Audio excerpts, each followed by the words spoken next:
Dahil hindi nga mapasok ang maraming lugar sa Leyte, nakakaranas na po ng problema doon ngayon sa supply ng krudo at iba pang mga pangunahing pangangailangan. At yan ang inabutan namin nang kami nag-iikot doon kanina.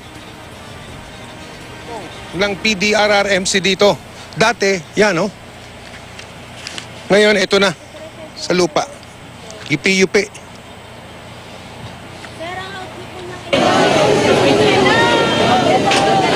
Ang mahabang pilang ito ang inabutan namin sa gasolinahan sa tapat lang. Pero hindi mga kotse, kundi mga tao at motorsiklo ang nasa pila. Galon-galon ang bitbit nila.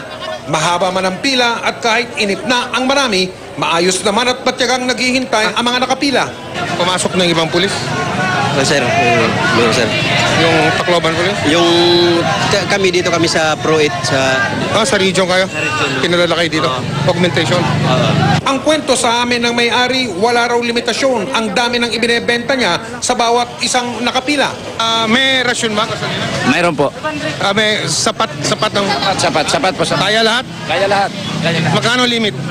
Walang limit. Walang limit. Isa naman ang panawagan ng mga tao rito.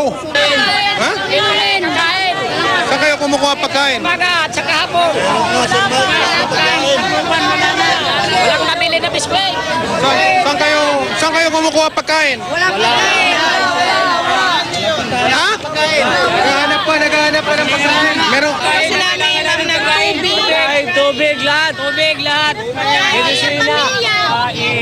Pagkain, tubig, gas, tirahan, wala kaming mga pan.